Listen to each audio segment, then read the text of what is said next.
교회에서 많이 강조하는 단어가 믿음입니다. 그래서 사람들을 미안하지만 판단할 때 믿음이 있냐, 믿음이 없냐라고 하는 기준을 가지고 있습니다. 그런데 참 안타깝게도 그 믿음의 기준은 저마다 다 다릅니다. 제가 여러분을 보면서 생각하는 믿음의 기준과 여러분이 저를 보면서 또한 판단하는 이 믿음의 기준이 다릅니다. 그러다 보니까 잡음이 많이 생길 수밖에 없습니다. 왜냐하면 내가 나를 판단하는 믿음의 기준과 내가 다른 사람을 판단하는 믿음의 기준이 또 다르기 때문에 나한테 적용할 때는 좀 유리하게 적용하고 다른 사람들한테 적용할 때는 좀 엄하게 적용합니다. 나는 요만큼 해도 나는 믿음 있는 사람이야 라고 이야기하지만 다른 사람이 요만큼 하면 저 사람 믿음 없어 라고 평가를 내립니다. 참 애매하지만 그럼에도 불구하고 여전히 교회에서는 믿음이라고 하는 단어를 잘 사용합니다. 여러분 믿어야 합니다. 여러분 하나님을 믿어야 합니다. 이 말을 빠질 수가 없습니다. 그래서 우리 모두는 그 믿음을 가지고 있습니다. 그래서 믿음을 가지고 있기 때문에 때로는 이렇게 자기 자신에게 이야기합니다. 나는 믿음이 있는 사람이야. 그런데 안타깝게도 그 믿음을 다른 사람이 별로 인정하지 않는다는 겁니다. 억울하죠. 나는 분명히 믿음이 있는데 왜 당신은 나에게 믿음이 없느냐라고 이야기한다면 참 믿음을 보여줄 수도 없고 억울할 때가 참 많이 있습니다.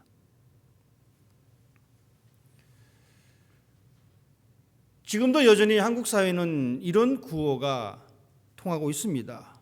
예수 믿고 천당 갑시다. 맞는 말입니다. 예수 믿고 천당 갑니다. 예수 믿지 않으면 천당에 갈 수 없습니다. 그렇게 해서 한국의 기독교가 엄청 부흥했습니다. 세계적으로 역사를 찾기 힘들 정도로 기독교가 성장했습니다. 수많은 사람들이 교회를 다니기 시작했고 스스로가 그리스도인이라고 생각을 하면서 살아갑니다. 그런데 그 다른 한편에서는 어떤 일이 벌어집니까? 기독교인, 크리스찬, 그리스도인이라고 하는 단어를 들었을 때 여러분 어떤 생각이 드십니까? 라고 질문을 던지게 되면 수많은 그리스도인이 있지만 그럼에도 불구하고 사람들의 생각에는 어떤 생각이 드냐면 무례하다. 예수 믿고 천당 가는 건 좋은데 그렇지 않은 사람들이 교회 다니는 사람 하면 떠오르는 이미지가 그 단어가 무례하다. 위선적이다. 이게 현실입니다. 오히려 기독교에 대한 선호도가 천주교보다 못합니다. 불교도보다 못합니다. 이것이 현실입니다. 우리는 그것을 인정하고 싶지 않지만 사람들은 그렇게 말해버립니다. 너네 기독교인 너무 위선적이야. 너무 무례해. 우스갯소리로 기독교인들이 물에 빠지면 고개를 들지 않는다라고 합니다. 고개를 물속에 쳐박고 물고기들하고 이야기한대요. 이 말은 무슨 말입니까? 기독교인 하면 예수 믿고 천당 가는 건 뒷문제고 그만큼 입만 살았다는 겁니다. 쉽게 말씀드리면 말만 한다는 거예요. 말뿐인 기독교인의 모습이 현대 사회를 지배하고 있는 하나의 흐름입니다. 여러분 우리는 사도 바울의 충고를 귀담아 들을 필요가 있습니다.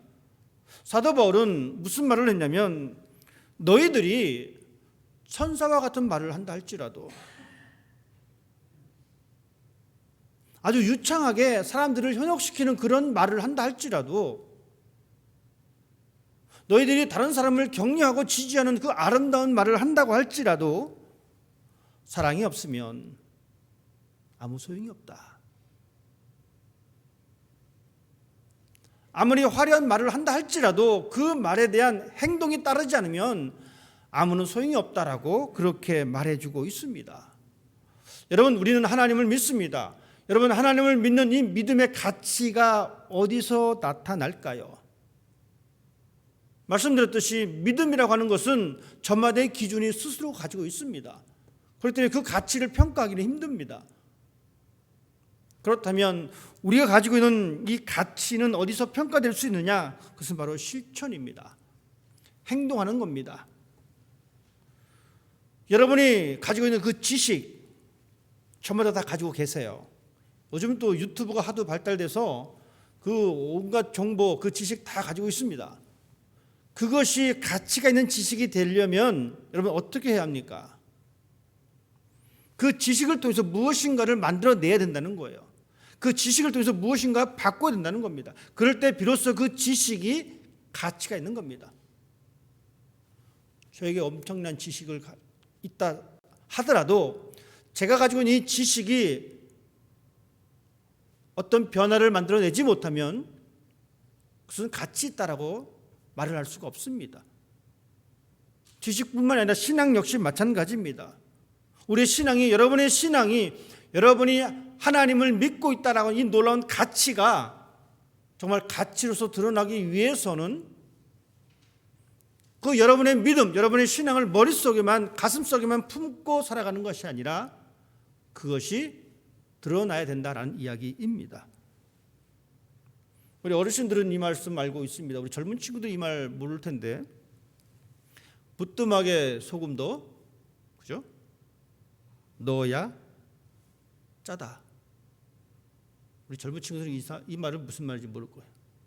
뭐 소금이 짠 건 마찬가지지만 부뚜막에 소금도 집어넣어야지만이 그 소금의 가치가 생긴다라는 이야기입니다. 조국을 떠난 사람들의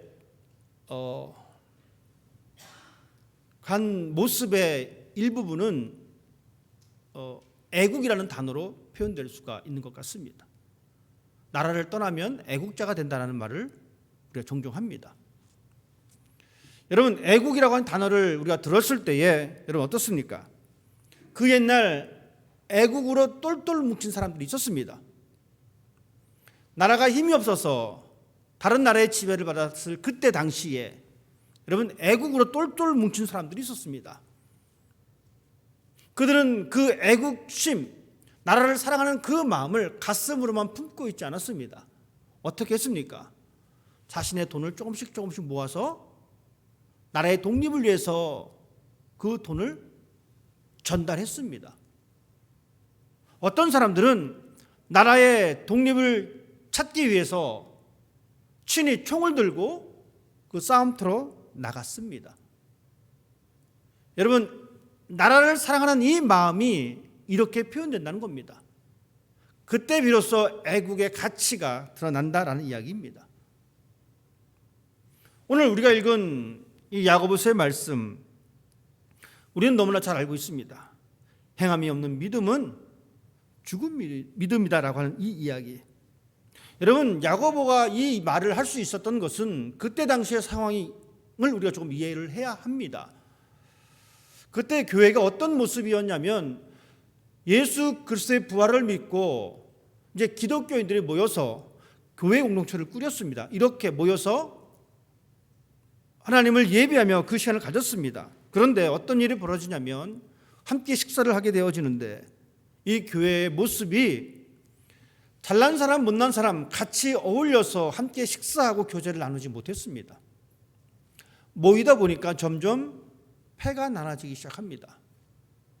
잘 사는 사람들, 못 사는 사람들,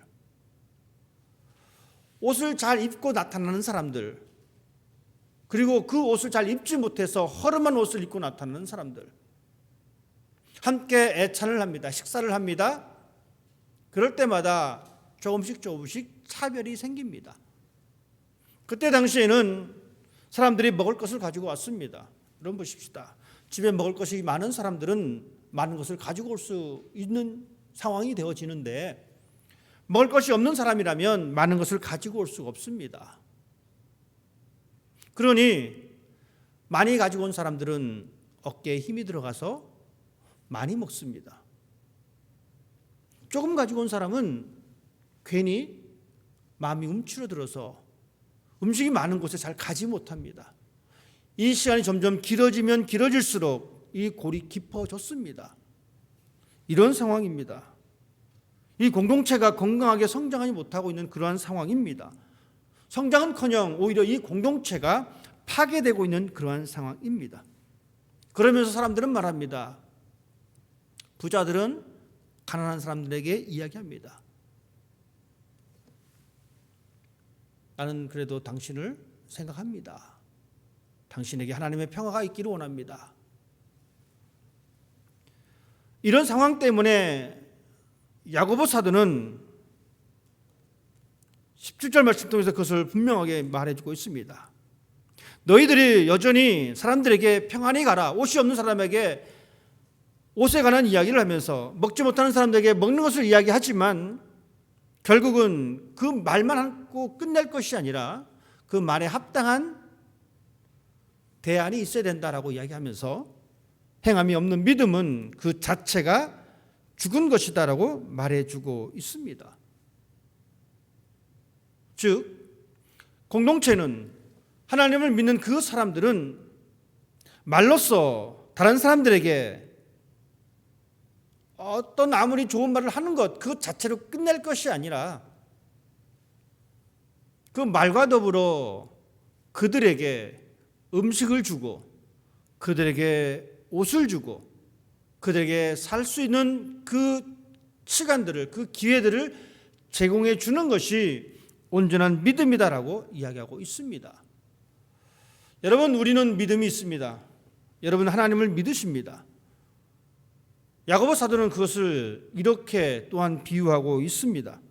19절 말씀에 이렇게 말합니다. 내가 하나님은 한 분이신 줄을 믿느냐? 맞다. 잘했다. 그런데 귀신들도 믿고 떠든다. 우리가 하나님을 믿지만 여러분, 더 놀라운 사실은 귀신도 하나님을 믿는다는 겁니다. 그러면 우리랑 귀신이랑 무슨 차이가 있느냐는 거예요.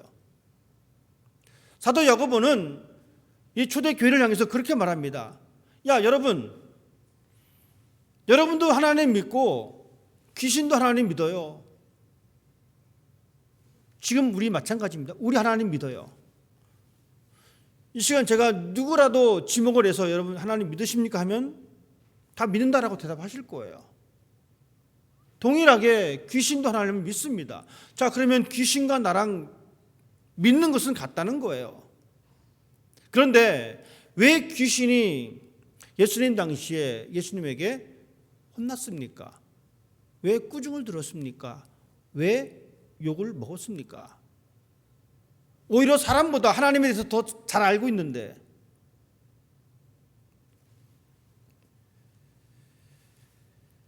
귀신들도 하나님의 존재를 인식하고 그들도 믿음을 가졌고 그들도 하나님을 두려워했습니다. 우리 역시 마찬가지입니다. 우리 역시 하나님을 믿습니다. 하나님의 존재를 인식하고 하나님에 대한 두려움도 같습니다. 하지만 귀신과 우리의 차이점은 바로 여기에 있습니다. 귀신은 하나님의 뜻을 행동함에 있어서 관심이 없었습니다. 하나님을 알지만, 하나님을 믿었지만 하나님이 원하시는 그 행동에는 관심이 없었습니다. 하지만 우리는 다릅니다. 우리는 하나님이 행하시는 그 뜻을 행동하는데 관심이 있습니다. 여러분, 이것이 그리스도인의 참된 모습입니다. 하나님의 뜻에 관심을 가지고 그 뜻이 이루어지도록 우리가 움직이는 것, 이것이 진정한 믿음 있는 사람의 모습입니다.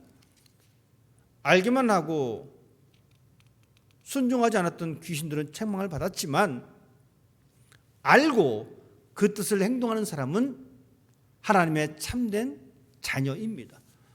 저는 우리 모두가 그런 사람이 되었으면 좋겠습니다. 그냥 하나님을 알고 끝내는 것이 아니라 그 뜻을 알고 그 뜻대로 행동하는 사람.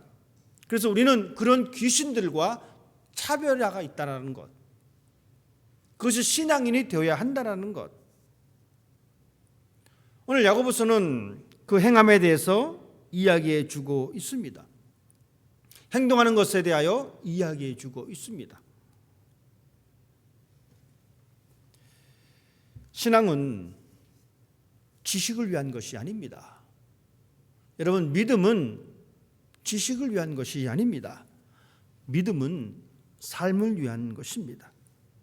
그렇기 때문에 우리는 마치 하나님이 옆에 있는 것처럼 살아내는 사람이 되어야 합니다.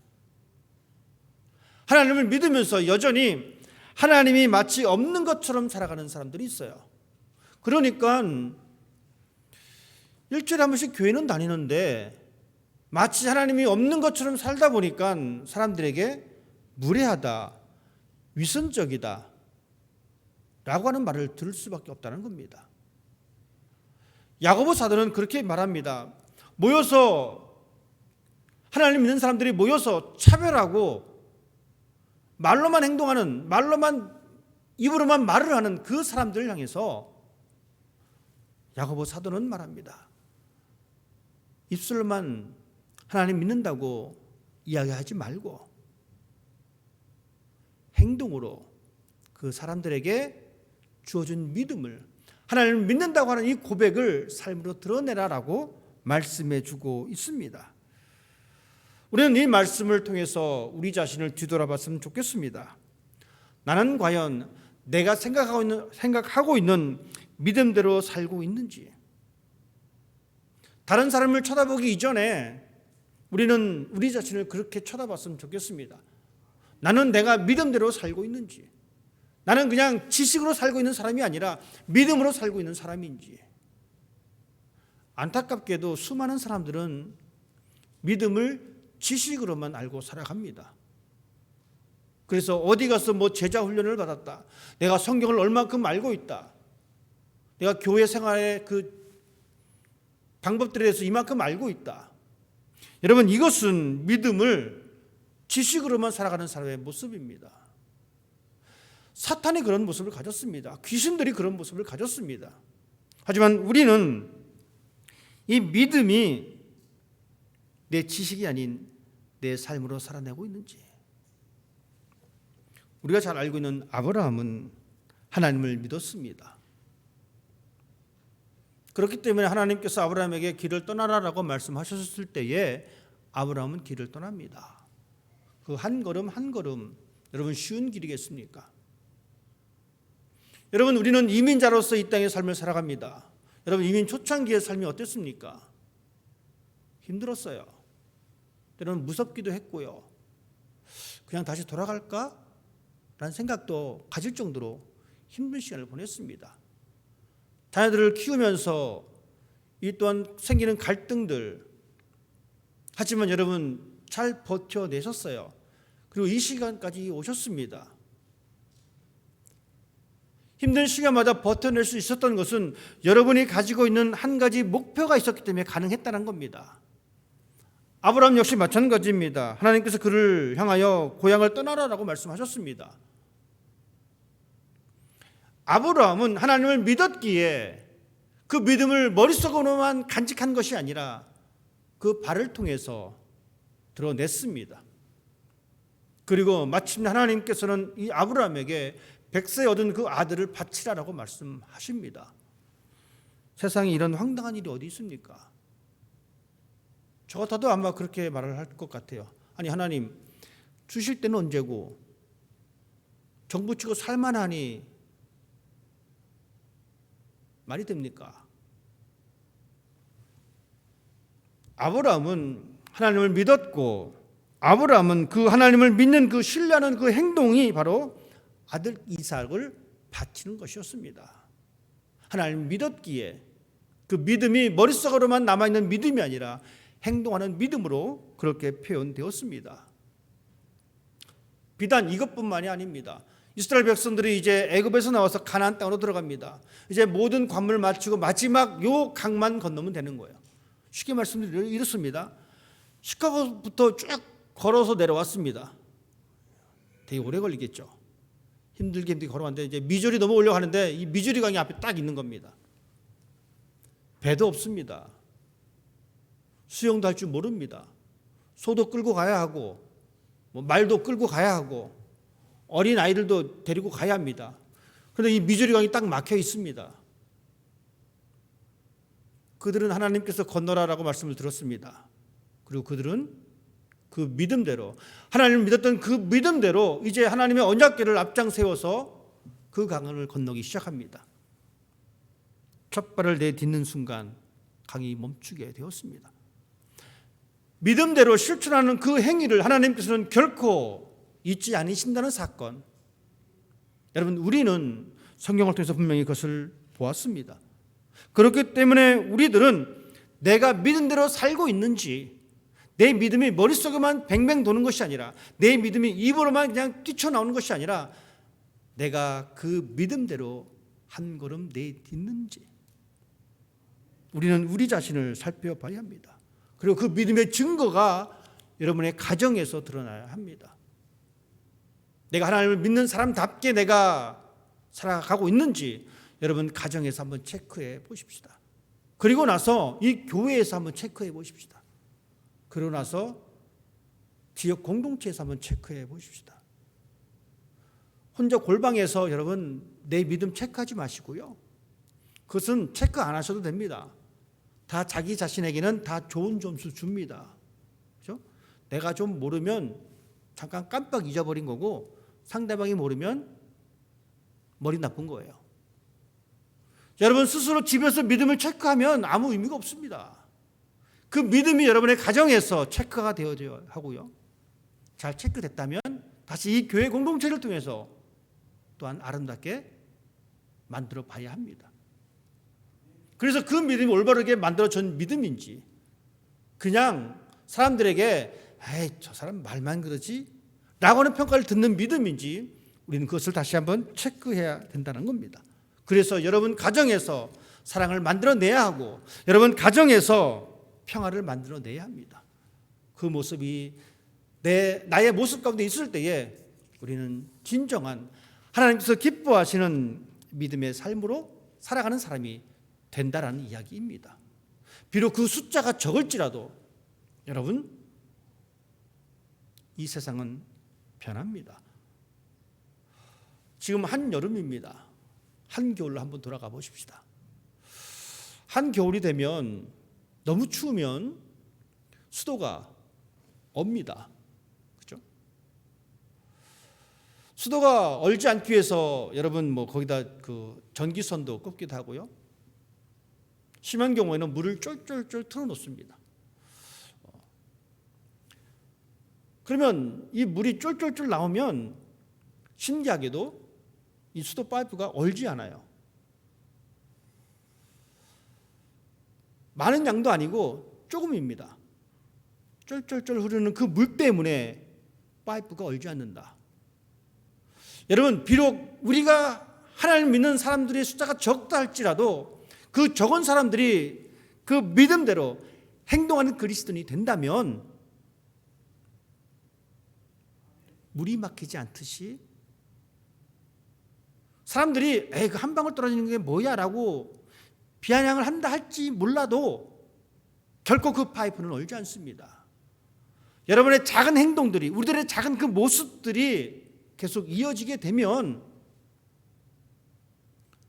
하나님께서 이 땅에 세우시는 그 하나님의 나라는 결코 쓰러지지 않습니다. 예수님께서 이 땅에 세우셨던 그 하나님의 나라는 결코 흔들리지 않습니다. 저는 우리가 그런 사람이 되었으면 좋겠습니다. 믿음을 가지고 실천할 수 있는 그런 사람.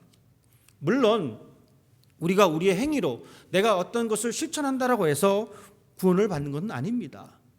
하지만 내가 하는 그 실천을 통해서 구원의 길로 인도할 수 있습니다. 내가 행동한다라고 해서 구원받을 수는 없지만 구원은 예수 그리스도를 믿음으로 말미암아 받는 것인데, 내가 이 행동을 통해서 내가 할 수 있는 것은 무엇이냐면 다른 사람을, 하나님을 알지 못하는 사람들을 구원의 길로 이끌 수 있다는 겁니다. 여러분 잘 들으셔야 합니다. 우리의 행위는 구원의 조건이 될 수가 없습니다. 그렇기 때문에 괜히 일부러 신앙의 업적을 쌓으려고 여러분 애쓸 필요는 없습니다. 그렇게 되면 우리는 우리의 행위를 자랑하는 사람으로 전락해 버리게 되기 때문에 그렇습니다. 우리의 믿음은 하나님을 믿는 그 믿음으로 말미암아 구원을 얻습니다. 그리고 단지 우리는 그 믿음이 온전한 믿음인지 드러낼 뿐입니다. 이것이 우리가 할 수 있는 신앙의 모습입니다. 그래서 우리는 예수님께서 말씀하신 대로 우리의 행실을 통해서 하나님의 이름을 드러내는 것, 이것이 바로 우리의 역할입니다. 우리의 삶으로 하나님의 성품을 드러내는 것. 이렇게 하지 못하니까 사람들은 기독교인 하면 무례하다, 위선적이다, 거짓말장이다 라고 하는 말을 듣게 됩니다. 이제 여러분들은 그것을 조금씩 바꾸는 사람이 되기를 바랍니다. 나에게 주어진 이 하나님의 믿음, 그 믿음의 뿌리를 통해서 우리는 행동이라고 하는 이 나무를 세워나갈 수가 있습니다.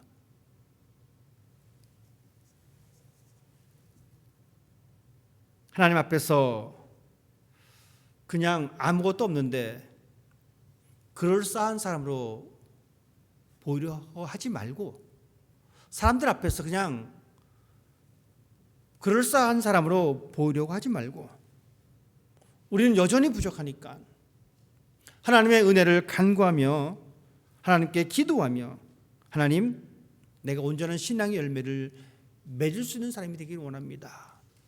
이렇게 기도하며 살았으면 좋겠습니다. 입술의 고백이 우리의 삶에서 열매로 증명되는 삶이 되었으면 좋겠습니다. 여러분, 우리는 알고 있는 그리스도인이 아닙니다. 성경 어디에 뭐 있는지 몰라도요, 요즘은 컴퓨터 한번 누르면 다 나옵니다. 성경 지식 몰라도요, 컴퓨터를 한번 쫙 조사하면 금방 알아서 금방 이야기할 수 있어요. 지금 이 시대에 우리에게 필요한 것은 입술의 고백이 아니라, 지식의 믿음이 아니라 행동하는 믿음, 실천하는 믿음, 그런 믿음의 사람으로 한 걸음 나아갈 수 있는 여러분 되시기를 주님의 이름으로 축복합니다. 기도하겠습니다.